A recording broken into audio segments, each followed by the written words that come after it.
Shall I start? நான் பேசுறது கேக்குதுங்களா? send me a message. Unmute பண்ணிட்டு சொல்லுங்க. நான் பேசுறது கேக்குதா? Yes.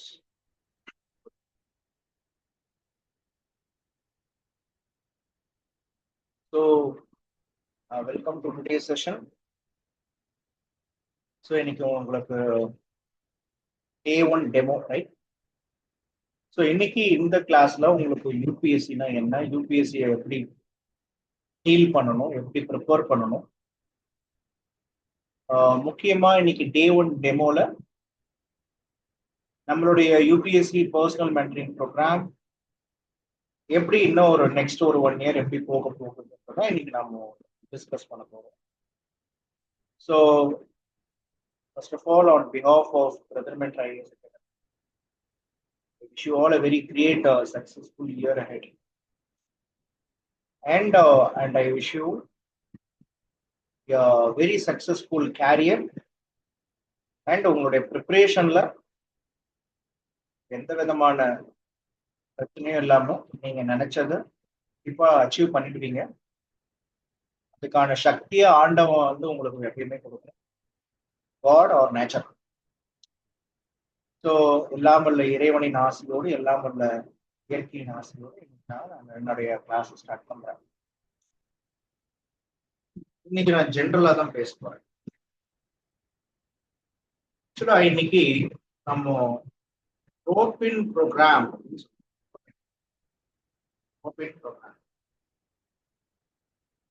அது என்ன சார் ரோப்பின் ப்ரோக்ராம் அப்படின்னா என்ன?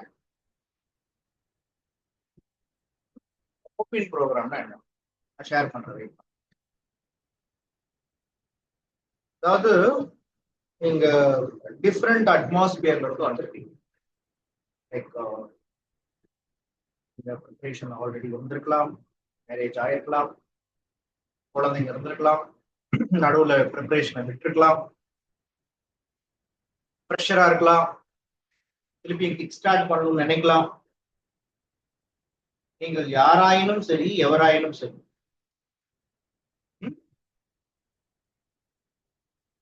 யூபிஎஸ்சி அப்படின்னு வந்துட்டீங்க அப்படின்னாலே ஓகே, நம்ம ரொம்ப சிம்பிளா சொல்ற மாதிரி, ரொம்ப சிம்பிளா சொல்றோம்னா நாய் வேஷம் போட்டா படிச்சுதான் ஆகணும், யூபிஎஸ்சின்னு வந்தா படிச்சுதான் ஆகணும், அவ்வளவுதான். யூபிஎஸ்சி வந்தா படிக்கணும், நமக்கு தொழில் படிப்பு சொல்லணும், அது மட்டும் தான் மைண்ட்ல இருக்கும். சார் படிக்கணுமா சார்? ஆமா படிக்கணும். ஏன் படிக்கணும்? எப்படி ஒரு நடிகனுக்கு ஓரளவுக்கு நடிக்க தெரியணுமோ, பாடகனுக்கு பாட தெரியணும், ஒரு சிற்பிக்கு சிலைகளை குறித்த அறிவு இருக்கும். அந்த மாதிரி யூபிஎஸ்சின்னு எடுத்துக்கிட்டால படிக்கணும். ஏன் படிக்கணும்? ஏன் இந்த எக்ஸாம்? இந்த எக்ஸாமோட இம்பார்ட்டன்ஸ் என்ன? இப்போ உங்களுக்குலாம் ஒரு விஷயம் தெரியணும், இந்த எக்ஸாம் இன்னைக்கு நேற்று நடக்கக்கூடிய எக்ஸாம் கிடையாது. சொல்ல போனா கிட்டத்தட்ட ஒரு 200 வருஷத்துக்கு மேல இந்த எக்ஸாம் நடந்துட்டு இருக்கு. பிரிட்டிஷ் காலகட்டத்துல இந்த எக்ஸாமுக்கு ஐசிஎஸ் எக்ஸாமினேஷன் சொல்லுவாங்க, that is Indian civil service examination. இண்டிபெண்டன்ஸுக்கு அப்புறமா தான் இத யூபிஎஸ்சி அப்படின்னு சொல்லுவாங்க. அப்போ இந்த எக்ஸாமினேஷனை பிரிட்டிஷ் காலத்துல இருந்து நடக்குதா சார்னா ஆமா நடந்துருக்கு. சொல்ல போனா இன்னைக்கு வேர்ல்டு செகண்ட் டஃபஸ்ட் எக்ஸாமினேஷன் அப்படின்னு இதை சொல்றாங்க. காரணம் என்ன அப்படின்னா, you take every year lakhs of people apply, only some thousands were recruited, and that too those thousands, you cannot expect all these 1,000 peoples will be, or all these people அவங்க select பண்ணப்பட்டவர்கள் எல்லாமே வந்து உங்களுக்கு அவங்க நினைச்ச ஸ்டேட்ல தான் அவங்க இருப்பாங்கன்னு நம்மளால சொல்ல முடியாது. அதனாலதான் சொல்றாங்க every year thousands of people were all there, they were all recruited. Lakhs apply, thousands were all recruited. அப்ப எந்த அளவுக்கு உழைப்பை போட வேண்டியதா இருக்குன்றது நமக்கு தெரியும். அதனாலதான் இதை நான் வேர்ல்டு செகண்ட் டஃபஸ்ட் எக்ஸாம்னு சொல்றேன். The first one is being the French civil service examination. And நமக்கு இன்னொரு விஷயம் தெரியுது. இப்போ எந்த மாதிரி மைண்ட் செட்ல நீங்க படிக்கணும்னா, முதல்ல ஒரு படிக்கும் போது மைண்ட் செட் எடுத்துக்கணும். அதாவது ஹாவ் தி வேரியர் மைண்ட் செட்ன்றதான் என்னுடைய request. Have a warrior mind set. இந்த வேரியர் மைண்ட் செட்ன்றது என்ன அப்படின்னா, இப்போ நீங்க ஒரு சண்டைக்கு போறீங்க. சண்டைக்கு போறதுக்கு முன்னாடி எந்த அளவுக்கு ப்ரிப்பேர் பண்ணிட்டு போவீங்களோ அந்த அளவுக்கு ப்ரிப்பரேஷன் வேணும். அதனாலதான் அதுக்கு நான் வேரியர் மைண்ட் செட். இப்போ நீங்க ஒரு வேரியர் எடுத்துக்கோங்க. இப்போ ஒரு வீரன் போருக்கு போறான், ஜாலியாவா போறான். ஓகே, ஒரு 10 பேர் அடிப்போம் போறான். இல்ல அவன் போர்க்களத்துல பேட்டில் ஃபீல்ட்ல போனா தன்னுடைய போனா தான் கண்ணுக்கு முன்னாடி நரகத்தையே பார்ப்போம். பட் இருந்தாலும் ஸ்ட்ரகிள்ஸ் இருக்கும். 10 அடி கொடுத்தா 4 அடி நம்மளும் வாங்குற மாதிரி இருக்கும். But irrespective of all those things, a warrior is always a warrior. Likewise, I used to call my aspirants community as UPSC aspirants warriors. UPSC warriors. People are UPSC warriors. So what I am coming to say here is, look, you are going to அப்போ எங்க sir இப்ப வேரியர்ன்றீங்க. அப்ப நாங்க எப்ப சண்டை போட போறோம்? 2026 prelims. So 2026 prelims, your battlefield, you are going to engage in 3 battles. That is prelims battle, mains battle, and interview battle. So you are going to fight next year, 2026. For that, you are களத்துக்கு வந்துட்டீங்க. You are in training ground. பயிற்சி எடுக்க வந்து. இப்போ பயிற்சி எப்படி இருக்கணும்? When you win in a battle, you have to go for a rigorous fight, rigorous practice.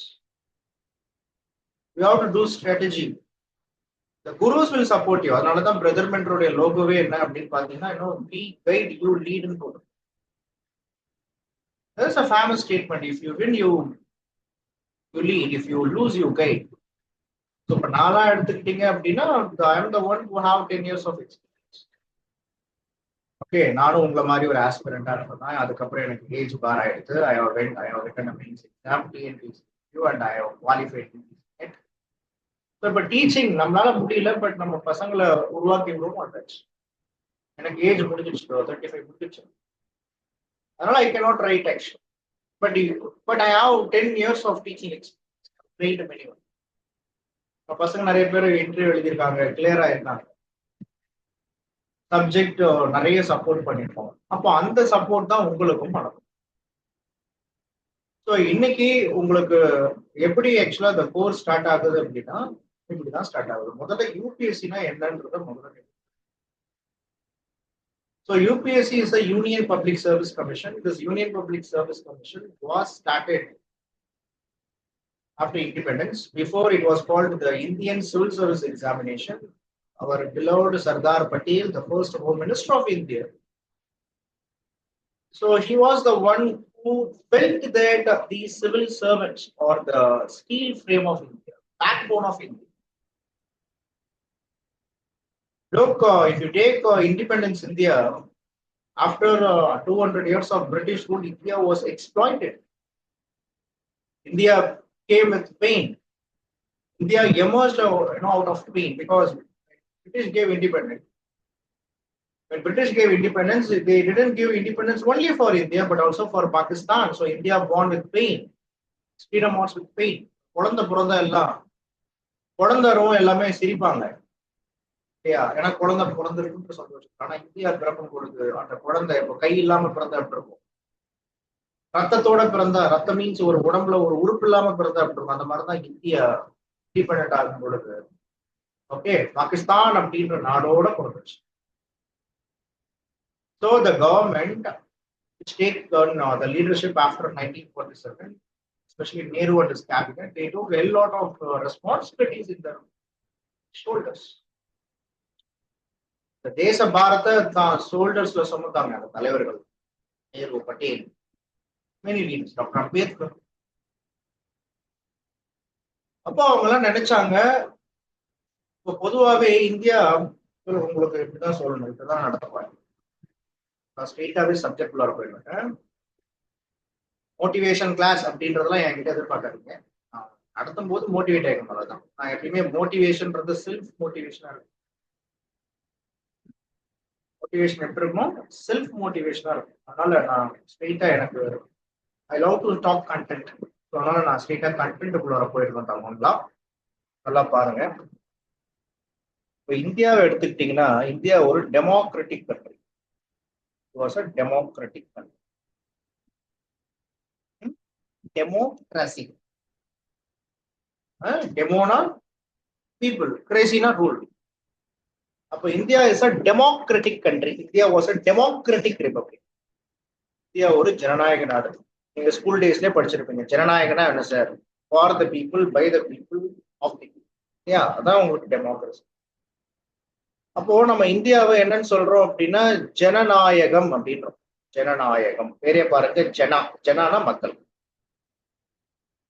இந்த இந்திய ஜனநாயகத்துக்கு எத்தனை பில்லர் இருக்கு அப்படின்னா 4 பில்லர் இருக்கிறதா சொல்றாங்க. 3 பில்லர் தான் இருந்தது, இப்போ எக்ஸ்ட்ரா ஒன்னு ஆட் பண்ணிட்டாங்க. ஒரு பில்லர் இத வந்து லெஜிஸ்லேச்சர் அப்படின்றாங்க. ஒரு பில்லர் பேரு லெஜிஸ்லேஷன். செகண்ட் பில்லர் எக்ஸிகியூட்டிவ் அப்படின்றாங்க. தேர்ட் பில்லர் ஜுடிஷியரி அப்படின்றாங்க. அண்ட் ஃபோர்த் பில்லர் இப்போ பிரஸ் அண்ட் மீடியா. ஜனநாயகத்துக்கு 4 பில்லர் இருக்கும், 4 பில்லர்ஸ். ஓகேவா? பாருங்க, சிஸ்டமே இப்படிதான் ரன் ஆகுது. இந்தியா டெமோக்ராட்டிக் கண்ட்ரி, அது எந்த மறுப்பும் கிடையாது. இப்ப லெஜிஸ்லேஷர்னா என்ன? உங்களுக்கு சிம்பிளா சொல்லணும்னா, லெஜிஸ்லேஷர்னா லா மேக்கிங்.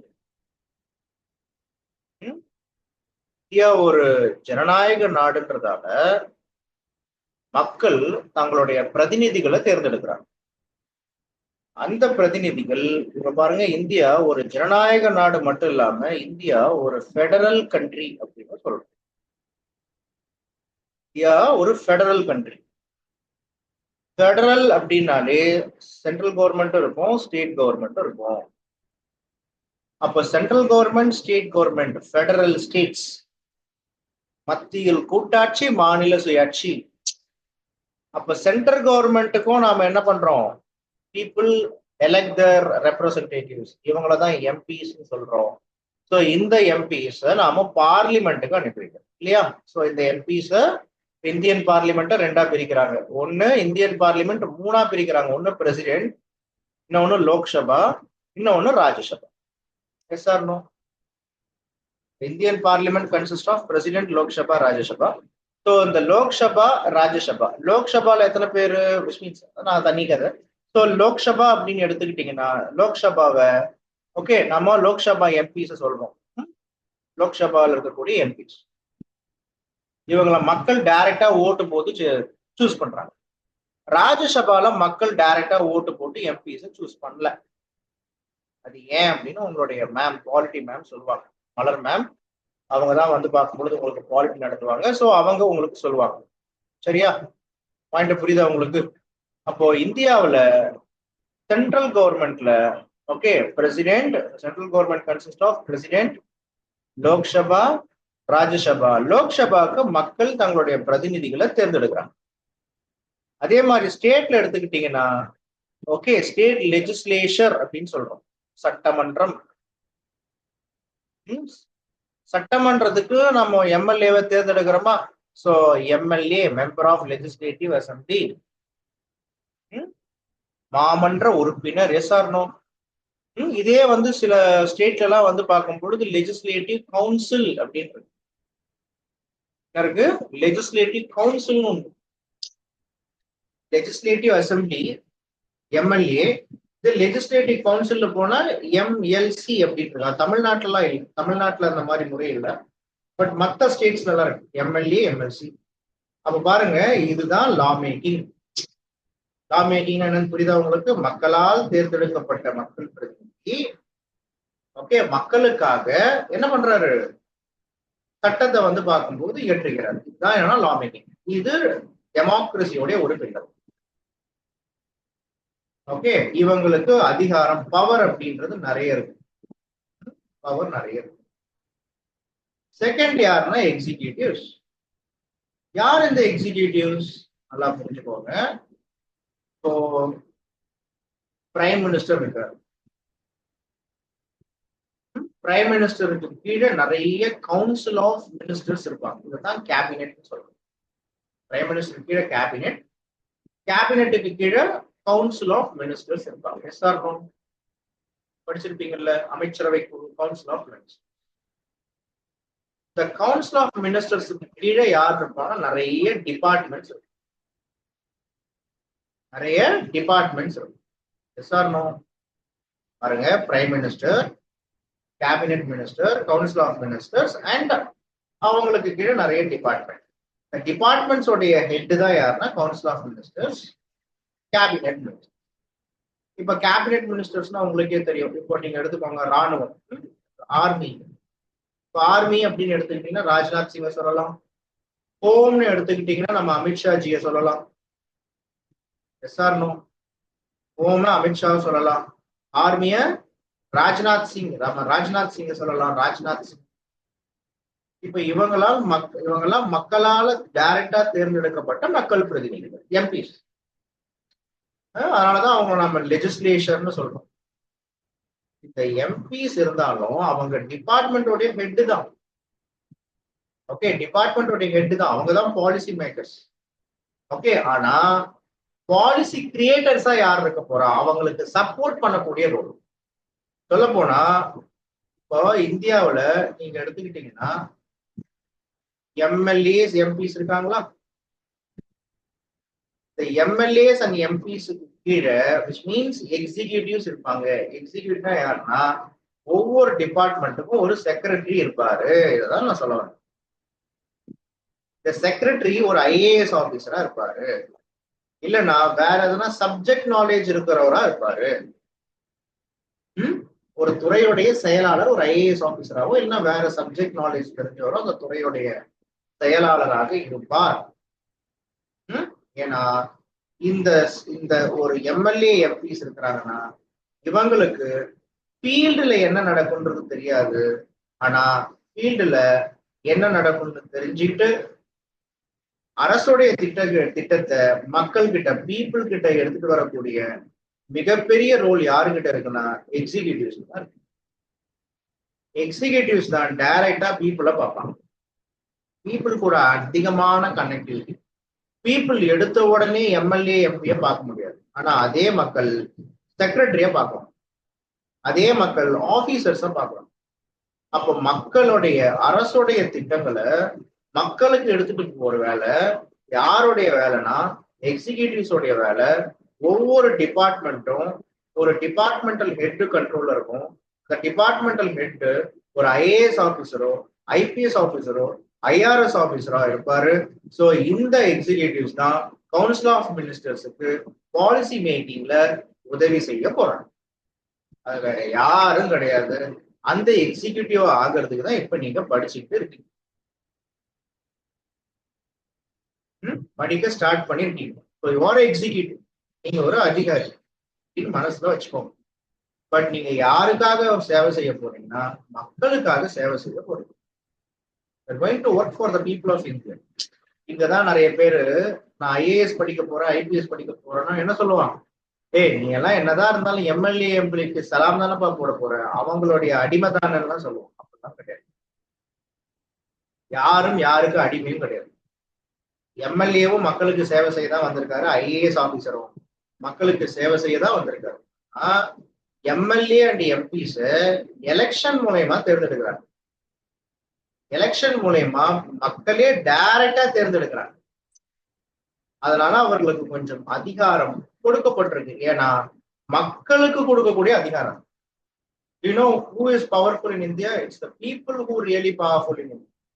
மக்கள் தங்களை ஆள்வதற்காக ஒரு சட்டத்தை இயற்றினார்கள். அதுதான் அரசியலமைப்பு சட்டம். That is called constitution.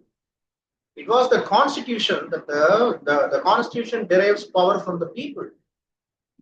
Constitution power எங்க இருந்து வந்துச்சுன்னா people கிட்ட இருந்தா வந்துச்சு. It's the people who gave power to the constitution. So இந்தியாவுல மக்களின் ஆட்சி நடக்குது. So மக்கள் தான் சர்வ வல்லமை கொண்டவர்கள். மக்கள் பிரதிநிதிகள், which means மக்களால் தேர்ந்தெடுக்கப்பட்டவன்றதால மக்கள் பிரதிநிதிகளுக்கு நம்ம மரியாதையை கொடுக்கிறோம். அதான் விஷயம். It doesn't mean that MPs are great and we are, which means the secretaries or IAS or IPS officers are no more or nothing. அவங்க முட்டாள்கள்லாம் கிடையாது. ஐஏஎஸ் ஐபிஎஸ் ஆபீசர்ஸ் அவங்களையும் மக்களுக்கு சேவை செய்யாதான் ரெக்ரூட் பண்றாங்க. ஆனா அவங்கள ரெக்ரூட் பண்றது எந்த மாதிரி ரெக்ரூட் பண்றாங்கன்னா காம்படிட்டிவ் எக்ஸாம்ஸ் மூலமா ரெக்ரூட் பண்றாங்க. இந்த மாதிரி காம்படிட்டிவ் எக்ஸாம்ஸ், அந்த காம்படிட்டிவ் எக்ஸாம்ஸ் நீங்க ப்ரிப்பேர் பண்ணக்கூடிய வேர்ல்டு செகண்ட் டஃபஸ்ட் எக்ஸாம்ஸ். ஏன் சார் எங்களுக்கு மட்டும் எக்ஸாம்? கிளாஷ் ஆஃப் இன்ட்ரெஸ்ட் வந்துடக்கூடாது. இப்ப same if these IAS or IPS officers are elected by the people, then definitely these IAS or IPS officers, they will fight with the MLAs or MPs. They will say that we are supreme. Here they will say that we are supreme. அப்போ clash of interest வந்துடக்கூடாதுன்றதால ஒரு mutual functioning நடக்கணும்ன்றதால MLAs, MPs, people representatives, but they are not enjoying permanent power. They were all enjoying power till 5 years. ஒரு எம்எல்ஏவோ எம்பியோ 5 வருடம் அவருக்கு அதிகாரம் இருக்கும். ஆனா அவர் மக்களால் தேர்ந்தெடுக்கப்பட்டவர். பட் ஒரு ஐஏஎஸ்ஓ ஐபிஎஸ்ஓ அவர் கடைசி வரைக்கும் அந்த பவர்ல இருப்பாரு. அன்டில் அன்லெஸ் அவர் தப்பு பண்ணாத வரைக்கும் கடைசி வரைக்கும் அந்த பவர்ல இருப்பாரு. But he was not elected by the people. அரசுகள் மாறும், அரசாங்கங்கள் மாறும், பட் அதிகாரிகள் மாற மாட்டாங்க. பாயிண்ட் புரியுதா? இப்போ ஏன் யூபிஎஸ்சிக்கு கவர்மெண்ட் எக்ஸாம்ஸுக்கு டிமாண்ட் அதிகம் அப்படின்னா because of the tenure and security. சிஸ்டத்துக்குள்ளார என்ட்ரி ஆகிறது தான் கஷ்டம். கஷ்டப்பட்டு என்ட்ரி ஆகிறது தான் பெரிய பெரிய விஷயம். ஆனா once if you get in to the system, unless and until if you do a mistake, the system won't punish you. சொல்ல போனா ஒரு செக்யூரிட்டி இருக்கும், ஜாப் செக்யூரிட்டி இருக்கு. எல்லாருமே நீங்க அந்த ஜாப் செக்யூரிட்டிக்காக தானே ஓடிட்டு இருக்கும். பிரைவேட்லயும் ஒர்க் பண்ணா நாட்டுக்கு சேவை செய்யலாம். பட் கவர்மெண்ட் ஜாப்ல எப்படின்னா உள்ள நுழைஞ்சு அதிகாரம் இருக்கும். முக்கியமா அதிகாரத்தை விட என்ன என்ன ஆக்சுவலா அதிகாரம் அப்படின்னு நம்ம சொல்றது the real people, the real அதிகாரம் or the real power vested with someone else. But what is the thing is, you can have some authority, you can have some responsibility, you will be given some sort of power here. உங்களுக்கு கொஞ்சோண்டு அதிகாரம் கொடுப்பாங்க. But அந்த அதிகாரத்தை வச்சு ரொம்ப அடிமட்டத்துல இருக்கிறவங்களுடைய வாழ்க்கையை மேம்படுத்தணும். எவ்வளோ பேர் விளக்கு வெளிச்சத்துல சொல்ல போனா வீட்டுல லைட் இல்லாம நிறைய ட்ரைபல் கிளஸ்டர்ஸ், இந்தியாவில் நிறைய ட்ரைபல் பீப்புள்ஸ் லைட் இல்லாம குடிசையில சொல்ல போனா விளக்கு வெளிச்சத்துல தெருவிளக்கெல்லாம் படிச்சுட்டு இருப்பான். நீங்க போடுற ஒரு சைன் அவன் வாழ்க்கையை மாற்றும். தெருவிளக்குல கீழே படிக்கிறவனுடைய வாழ்க்கையை மாற்றும். அவன் பெரிய பெரிய ஆளா மாறலாம் இல்லையா? கல்வியை கொடுக்கலாம். ஓகே, பிரசவ வழியில நிறைய கிராமங்கள், மலை கிராமங்கள்ல சரியான ரோடு வசதி கிடையாது. நிறைய கிராமங்கள் it was not connected properly. நீங்க போடக்கூடிய ஒரு சைனை, நீங்க கொடுக்கக்கூடிய ஒரு ஆர்டர் அவங்களுடைய வாழ்க்கையை மாற்றும். நீங்க கட்டக்கூடிய ஒரு ஸ்கூல் அவன் வாழ்க்கையை மாற்றும். நீங்க கட்டக்கூடிய ஒரு லைப்ரரி ஒருத்தருடைய வாழ்க்கையை மாற்றும். அப்போ அடுத்தவங்களுடைய வாழ்க்கையை மாத்துறதுக்கும் அது மூலயமா உங்களுடைய வாழ்க்கையில நீங்க நிறைய பிளெஸிங்ஸை வாங்கிறதுக்கு தான் நீங்க கவர்மெண்ட் எக்ஸாம் படிக்கணும். ஓகே, அதனால நான் பொதுவாகவே கவர்மெண்ட் எக்ஸாம் ப்ரிப்பேர் பண்றவங்க சொல்லக்கூடிய ஒரு விஷயம் என்னன்னா, ultimately you are going to enjoy power responsibility. At the age of 21, your district, you are going to head the district and you are just going to execute your functions. யோசிச்சு பாருங்க, 21 வயசுல ஒரு 20 or 30 வயசுக்குள்ளார ஒரு மாவட்டத்தை control பண்ணக்கூடிய அதிகாரம் உங்களுக்கு கிடைக்கணும் அப்படின்னா எந்த அளவுக்கு அப்போ சிஸ்டம் உங்ககிட்ட இருந்து எதிர்பார்க்கும்ன்றத புரிஞ்சுக்கோங்க. நான் திருப்பியும் சொல்றேன், இந்த சிஸ்டத்துல யூபிஎஸ்சி சிஸ்டத்துல பார்ட்டிசிபேட் பண்ற படிக்கிறவங்க எல்லாருமே ஜெயிக்கிறாங்கன்னு என்னால சொல்ல முடியாது. எல்லாருமே ஓட்ட பந்தயத்துல ஓடுறோம். எல்லாருமே ஃபர்ஸ்ட் வர்றது கிடையாது. சில பேர் ஃபர்ஸ்ட் வராங்க, சில பேர் செகண்ட் வராங்க. ஆனா இந்த ஓட்டத்துக்கு அவங்க நல்லா ப்ரிப்பேர் பண்ணும் பொழுது இந்த ஓட்டம் ஓகேவா, இந்த ப்ரிப்பரேஷன், இந்த உழைப்பு அவங்களுக்கு என்னைக்குமே மீன் போட்டுது. The knowledge which they receive made them one of the most intellectual section of the society. அவங்க இந்த ஃபீல்ட்ல மட்டும் இல்ல, எந்த ஃபீல்டுக்கு போனாலும் ஜெயிச்சிருவாங்க. ஒரு கான்ஃபிடன்ஸ் கிடைக்கும், பார்த்துக்கலாம்னு தோணும். அதுக்காக தான் படிக்கணும். பாயிண்ட் புரியுதா? So if you work hard definitely miracles will happen. You don't work hard only miseries will happen. உங்க லைஃப்ல மிராக்கிள்ஸ் நடக்குமா இல்லைன்னா மிசரிஸ் நடக்குமான்னு நீங்க தான் முடிவு பண்றீங்க. ஸோ இதுதான் செகண்ட். அப்போ what is the function of judiciary sir? Look, ஜுடிஷியரிய ஃபங்க்ஷன் என்னன்னா, நடக்கக்கூடிய ஆட்சி, இருக்கக்கூடிய அதிகாரி சட்டத்தின் பால் ஆட்சி நடத்துறாரான்னு பார்க்கணும். In India, the Supreme Court is not supreme. Actually, the word Supreme Court, why the word Supreme Court has come means it was supreme than any other court in India. It doesn't mean that the Supreme Court having the ultimate authority in making laws. Some point புரியுதா உங்களுக்கு? இந்தியாவில் இருக்கக்கூடிய court, supreme court, அது சட்டத்தை ஏற்ற முடியாது. But it will scrutinise. It is the safe guardian. It was the guardian of the fundamental rights. அப்போ நடக்கக்கூடிய ஆட்சி ஓகே மக்களுக்கான ஆட்சி தானா அப்படின்றத பார்த்து அதுக்கான நடவடிக்கைகளை எடுக்கிறது தான் கோர்ட். ஓகே, ஸோ இது எல்லாம் மக்கள்கிட்ட தெரியப்படுத்துறது தான் பிரஸ். அப்போ these are all the 4 pillars of democracy. அப்போ உங்களுக்கு தெரியுதா? So when you are preparing for a civil service examination, the civil service examination is not a kind of other clerical level examination which you prepare. So you are preparing for the world toughest examination, second toughest examination.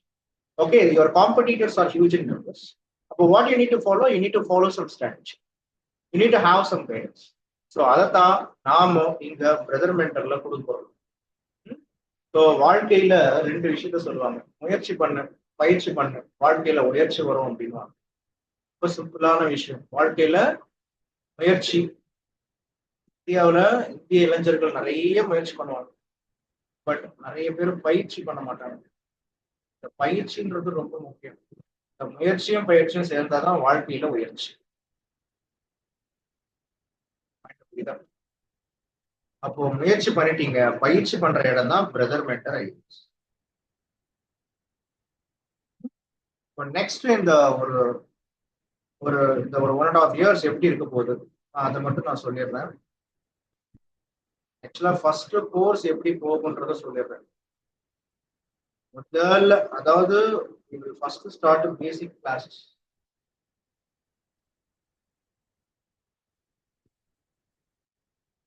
Basic கிளாஸஸ்ல NCERTs போகும். என்சிஆர்டிஸ்லாம் படிக்கணுமா sir? நாங்களே படிச்சுக்க மாட்டோமா? என்சிஆர்டிஸ்ல line by line இல்லாம முக்கியமா ஒரு சாப்டர்ல என்ன important சொல்றது basics classes. Basics classes NCERT and also news paper. நான் இன்னைக்கே உங்களுக்கு நியூஸ் பேப்பரை கொடுத்துருவேன். என்னுடைய பெரிய பிளஸ் என்னன்னா நியூஸ் பேப்பரை எப்படி படிக்கணும்னு சொல்ல போறோம். இதுதான் நான் நாளைக்கு நடத்த போறேன். This is for tomorrow's demo. News paper எப்படி படிக்கணும்? ஓகே, ஸோ இந்த NCERT and news paper reading it is the basics classes. It will go for 3 months. Okay, and also map reading. Map எப்படி படிக்கணும், நியூஸ் பேப்பர்ல இருந்து map எப்படி படிக்கணும்ன்றது classes ஒரு 2 weeks போகும். பிளஸ் என்சிஆர்டிஸோட 3 months போகும். இதெல்லாம் பேசிக்ஸ் கிளாஸஸ். இந்த பேசிக்ஸ் கிளாஸஸ் நீங்க படிக்கும் போதே இப்ப பாத்தீங்கன்னா தெரியும், நம்ம Jan 2025 இருந்து நம்ம நியூஸ் பேப்பரை உங்களுக்கு கொடுத்துருவோம். இதுல இருந்து உங்களுக்கு மந்த்லி 1 test வரும். Monthly 1 test or 2 test. இப்போ 1 test தான். அதாவது நீ படிக்கிற நியூஸ் பேப்பர்ல இருந்தே, நான் கொடுக்கக்கூடிய நியூஸ் பேப்பர் கிளிப்பிங்ஸ்ல இருந்தே இப்போ உங்களுக்கு டெஸ்ட் வந்துடும். ஓகே, ஸோ நான் என்ன எதிர்பார்க்குறேன் அப்படின்னா, நம்ம January 25 இருந்து ஆரம்பிக்கிறேன். ஸோ January, February முடிச்சு போச்சு. ஸோ 2 மாசத்தோட நியூஸ் பேப்பர் நீங்க அடுத்த 2 வாரத்துல ஒரு 3 வாரத்துல அந்த நியூஸ் பேப்பர்ல என்ன சொல்லப்பட்டிருக்குன்றத நீங்க தெரிஞ்சுக்கணும். இதுவே நான் நடத்த போறேன். ஸோ நியூஸ் பேப்பர்ல முதல்ல இதுதான் நடத்துவாங்க. வாட் இஸ் ஹேப்பனிங் தான் நடத்துவோம். ஓகே, முதல் 3 months இப்படி போகும். Next I will start for core classes. இந்த கோர் கிளாஸஸ்ல தான் okay you will go for elaboratively. So history, okay, polity, economy, science and tech, okay, environment. இதுக்கு அதிகமான ப்ரியாரிட்டி கொடுக்கப்படும். ஓகே, 3 months கழிச்ச உடனே உங்களுக்கு எப்படி பேட்சஸ் மூவ் ஆகும்னா, ப்ரிலிம்ஸ்க்கும் மெயின்ஸ் பேட்சா மூவ் ஆகும். பர்சனல் மென்டரிங் பேட்ச் எப்படி மூவ் ஆகும்னா ப்ரிலிம்ஸ்க்கும் மெயின்ஸ் பேட்ச். அதாவது உங்களுக்கு லைவ் செஷன் அல்லது வீடியோ செஷன்ஸ், வீடியோ ரெக்கார்டிங்ஸ். ஏன்னா நம்ம கிளாஸஸ் சிலதெல்லாம் முக்கியமான கிளாஸஸ்லாம் வீடியோ ரெக்கார்டிங்ஸும் வச்சிருக்கோம், நாம கொடுத்துருவோம். ஸோ நெக்ஸ்ட் 6 மந்த் இப்படிதான் போகுது. Next 6 month. ஓகே, ஸோ 2026 உடைய ப்ரிலிம்ஸுக்கு முன்னாடி ஒரு 6 மந்த், அதாவது எக்ஸாக்டா ஓகே அக்டோபர் ஆர் நவம்பர்ல நான் என்ன பண்ணிடுவேன் அப்படின்னு பாத்தீங்கன்னா டெஸ்ட் பேட்ச் ஸ்டார்ட் பண்ணிடுவேன். ஓகேவா? அண்ட் எக்ஸாமுக்கு லாஸ்ட் 100 days ஓகே நான் உங்களுக்கு 100 days ப்ரோக்ராம் ஸ்டார்ட் பண்ணிடுவேன். ஓகே, ஸோ ஒரு பக்கம் ப்ரிலிம்ஸ் டெஸ்ட் பேட்ச் போயிட்டு இருக்கும். ப்ரிலிம்ஸ் டெஸ்ட் பேட்ச் போயிட்டே இருக்கும் பொழுது ப்ரிலிம்ஸ்க்கும் மெயின்ஸ் கிளாஸும் போயிட்டு இருக்கும். இந்த 3 மாசத்துல உங்களுக்கு என்சிஆர்டி கிளாஸஸ் முடியும். So I am the one going to take NCERT's history நான் தான் எடுப்பேன். And ancient, medieval, arts and culture, world history, international relations. Okay, இதை நான் எடுப்பேன். Mr. Jayalini sir will take economy. Okay, and Malar ma'am will take polity and ethics. Okay, and next the respective faculties will take their respective classes. இப்போ உங்களுக்கு பேசிக்கா news paper எப்படி படிக்கணும், எப்படி வந்து பார்க்கும் பொழுது நியூஸ் பேப்பரை கேரி ஃபார்வர்ட் பண்ணணுன்றதான் நான் நடத்த போறேன். ஸோ இன்னைக்கு கிளாஸ் இதோட முடியும். Because today is the special day. So I have started 4:30. Okay, so இன்னைக்கு ஒரு 35 minutes இது போதும். நாளைக்கு நான் நியூஸ் பேப்பர் எப்படி படிக்கணும், how to deal the newses, the horizontal way and vertical way of approaching newses. And January 2025 வந்து news பேப்பருடைய content என்னன்றதை நம்ம படிக்க போறோம், நடத்த போறோம். At the same time, I am also the one going to take the history NCERT parts. So, உங்களுக்கு நாளைக்கு news paper classes இருக்கு, and the respective classes will have a polity demo, and ma'am also will take polity and economics and also environment. So, இதோட class நான் இன்னைக்கு முடிக்கிறேன். அடுத்த நாளையில இருந்தா கிளாஸஸ் 4:30 இருக்காது, ஒன்று இருந்தா 6 o'clock மேலதான் இருக்கும். Have a mindset that our classes always after 6 o'clock. Day 1 இன்னைக்கு நல்ல நாள்ன்றதால இன்னைக்கு நான் 4:30 ஆரம்பிச்சேன். Okay, so if you have any doubts, my dears, hope this session is understandable. If you have any doubts, you can ask me. மற்றபடி சப்ஜெக்ட்ல உங்களுக்கு news paper எப்படி படிக்கணும்னு நாளைக்கு சொல்லி தரேன். ஏன்னா பர்சனல் மென்டரிங் பேட்ச் நிறைய, அதுவும் ஆன்லைன் கிளாஸஸ்ல 5 மணி நேரம் 3 மணி நேரம்லாம் அடிச்சு நடத்த முடியாது. 1 hour ஆர் மேக்ஸிமம் 1.5 hours. அதுக்கு நீங்க ஒரு ப்ரிப்பரேஷன் அதுக்கு நீங்க ஸ்பெண்ட் பண்ணா போதும். அண்ட் இந்த ஒரு 1 weekல உங்களுக்கு இந்த மந்த் அண்ட் மார்ச் மந்தோடைய டார்கெட் பிளான் என்னன்னு கொடுத்துருக்கேன். டார்கெட் பிளான் நான் சொல்லிடுறேன். ஜான்வரி பிப்ரவரியோட கரண்ட் அஃபேர்ஸ் நீங்க படிச்சுக்கணும். உங்களுக்கு நியூஸ் பேப்பர் டெஸ்ட் வருது, ஓகேங்களா? நியூஸ் பேப்பர்ல முதல்ல ஸ்டாட்டிக் பார்ட் அண்ட் டைனமிக் பார்ட்ல ஸ்ட்ராங் ஆகணும். ஓகேவா? இதுதான் நம்மளுடைய ஃபர்ஸ்ட் டார்கெட். இந்த முதல் 3 மாசத்துல நாம என்னென்னலாம் பண்ணணும் அப்படின்னா நியூஸ் பேப்பரை ஃபோக்கஸ் பண்ணணும். It's a very important. Then everything 1 by 1 follows. And உங்களுக்கு ஒரு புக்ஸ் வந்து பாத்தீங்கன்னா நான் ஆர்டர் பண்ணிருக்கேன். ஓகேவா? So you will get the books. Okay, maximum ஒரு 2 to 3 weeksல ஆர் மேக்ஸிமம் அடுத்த மாசத்துல உங்களுக்கு புக்ஸ் வந்து பார்க்கும்போது வந்துடும். சரியா? If you have any doubt, you can ask me now. Any doubts?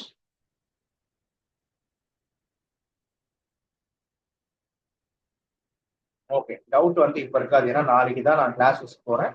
Doubt எதனா இருந்தா எனக்கு மெசேஜ் பண்ணுங்க. Thank you, bye bye. சரியா? நல்லா படிங்க. ஹெல்த் ரொம்ப முக்கியம். Don't get into any traps when you are preparing for civil service examination. You may also tend to get into any traps. So focus like Arjuna.